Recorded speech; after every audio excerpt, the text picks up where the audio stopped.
Hi friends, good morning. நம்ம இன்றைக்கி என்ன பார்க்க போகிறோம்னா, பேங்க் நிஃப்டியில் போஸ்ட் அனலைஸ்ட் வைத்து நாளைக்கு மார்க்கெட் எப்படி போகும் அப்படின்றது தான் பார்க்க போகிறோம். ஆக்சுவலாக மார்னிங்கே நான் ஒரு வீடியோ போட்டிருந்தேன். மார்க்கெட் இன்றைக்கி டவுன் சைடு தான் போகும். ஏன்னா ஆல் டைம் ஹையில் இருக்கிறதால மார்க்கெட் ஒரு சின்ன ரிவர்ஸ் கொடுத்துட்டு மூமெண்ட்டு கொடுத்தாரா அது நல்ல மார்க்கெட்டுன்னு சொல்லிட்டு, ஏன்னா தொடர்ச்சியாக மார்க்கெட் வந்து நிறைய போயிட்டே இருக்கிறதால ஒரு சின்ன ரிவர்ஸ் கொடுக்கணும். அப்போ தான் அது ஹெல்த்தி மார்க்கெட்டாக இருக்கும். அதே போல் நம்ம இன்றைக்கி மார்னிங் என்ன ஸ்ட்ரைக் ப்ரைஸ் சொல்லியிருந்தோன்னா, இது ஃபஸ்ட்டு கேண்டில் அவாய்ட் பண்ணிவிட்டு செகண்ட் கேண்டிலோட 60,200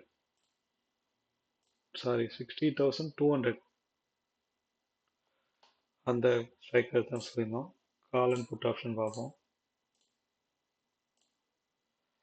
நம்ம சொன்ன மாதிரியே மார்க்கெட் இங்கேருந்து ஸ்டார்ட் ஆகி சின்னதாக மூவ்மெண்ட் கொடுத்து அப்படியே நல்லா கீழே வந்துச்சு. நான் மார்னிங்கே சொல்லியிருந்தேன், இந்த ட்ரெண்ட் லைனை டச் பண்ணும்போது ஒரு ட்ரேட் எக்ஸிட் பண்ணுங்கன்ட்டு. அதுபோல் எக்ஸிட் பண்ணியிருந்தா 457லேருந்து 687 கிட்டத்தட்ட 200 பாயிண்ட்ஸ் மேலே எடுத்துருக்கலாம். இன்கேஸ் நம்ம இது வரையும் க்ளோஸ் பண்ணியிருந்தாலும் 100 பாயிண்ட்ஸ் 150 பாயிண்ட்ஸ் வந்து நமக்கு ஒரு நல்ல ப்ராஃபிட் கிடைச்சிருக்கும். ஓகே, அதே போல் கால் சைடில் நமக்கு இந்த ட்ரெண்ட் லைனை டச் பண்ணும்போது ட்ரேட் எடுக்குன்னு சொல்லியிருந்தேன்.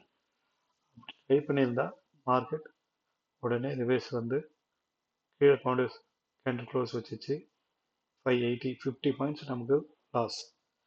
பட் புட் சைடில் 150 பாயிண்ட்ஸ் நமக்கு ப்ராஃபிட்.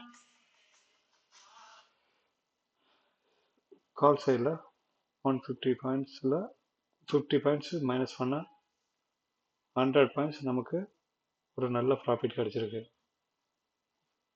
ஸோ இது போல் தான் மார்க்கெட்டை அனலைஸ் பண்ணணும். அதே போல் நம்ம மார்க்கெட்டு எப்போ ட்ரேடு கிடச்சிதுன்னா 10 மணி கிடச்சிருக்கு. ஆனால் நம்மளோட டார்கெட்டை ரீச் பண்ணும்போது கரெக்டாக மணி 1:30.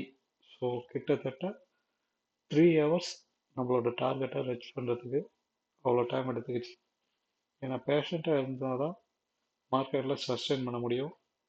அப்படி இல்லாதவங்க மார்க்கெட்டில் வர்றது ரொம்ப ரொம்ப கஷ்டம். மார்க்கெட்டை புரிஞ்சுக்கிட்டு பொறுமையாக ட்ரேட் பண்ணுறவங்க தான் சஸ்டெயின் பண்ண முடியும், ஒரு நல்ல லாபத்தை கெயின் பண்ண முடியும். ஏன்னா மோஸ்ட் ஆஃப் பீப்புள்ஸ் மார்க்கெட்டுக்குள்ளே வர்றது ப்ராஃபிட் பார்க்கணுன்றது தான். அதில் ரொம்ப முக்கியம் பொறுமை தான் முக்கியம். ஏன்னா நம்ம எங்கே ட்ரேடு வேணால் எடுக்கலாம், ஆனால் கரெக்டாக பொறுமையாக எடுக்கணும். கரெக்டான டைரெக்ஷனில் போகும்போது ஆப்போசிட் டைரெக்ஷனில் போனால் உடனே ட்ரேடை எக்ஸிட் பண்ண தெரிஞ்சிருக்கணும். அதுதான் ஒரு நல்ல ட்ரேடருக்கு கரெக்டான வே. ஓகே ஃப்ரெண்ட்ஸ், நமக்கு இன்றைக்கி மார்க்கெட் ஒரு நல்ல ப்ராஃபிட் கிடைச்சிது. நாளைய மார்க்கெட் எப்படி இருக்கும் அப்படின்றது பார்ப்போம். நாளைய மார்க்கெட் பொறுத்தவரை ஒரு நல்ல டவுன் வந்துடுச்சு இல்லையா? ஸோ இந்த ட்ரெண்டை சும்மா ஒரு கோடு போட்டு வைப்போம். ஏன்னா கோடு போட்டு வைக்கிறதால ஒன்றும் தப்பு இல்லை. ஏன்னா ட்ரெண்டை அனலைஸ் பண்ணுறதுக்கு இது ஒரு நல்ல ஈஸியான வே.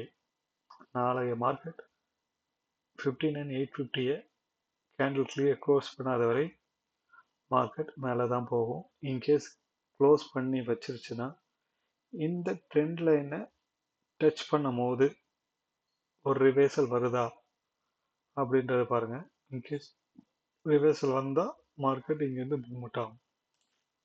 எப்படி சொல்கிறேன்னா, இன்கேஸ் மார்க்கெட் நான் இங்கேயே தொடங்கி இங்கேருந்து ரீடெஸ்ட் எடுத்து மேலே டச் பண்ணிவிட்டு அகெயின் கீழே வரும்போது இந்த ட்ரெண்ட் லைனை டச் பண்ணிவிட்டு மூவ்மெண்ட் கொடுக்கறதுக்கு தான் வாய்ப்பு அதிகம். மார்க்கெட் இப்படி தான் போக சான்சஸ் இருக்குது. இது நம்மளோட ஒரு ஒரு ஐடியான்னு சொல்லலாம், இல்லை நம்மளோட ஜட்ஜ்மெண்ட் சொல்லலாம், எப்படி வேணால் சொல்லலாம். ஆனால் நாளைக்கு மார்க்கெட் ஓப்பன் ஆனதுக்கப்புறம் தான் இது கரெக்டாக இல்லையான்றதை பார்த்து நம்ம ஒரு ட்ரேடை எக்ஸிட் பண்ண முடியும். ஃப்ரெண்ட்ஸ், நிஃப்டிலையும் சேம் ப்ராப்ளம் தான். நான் சொன்ன மாதிரி டவுன் சைடு தான் வந்தது.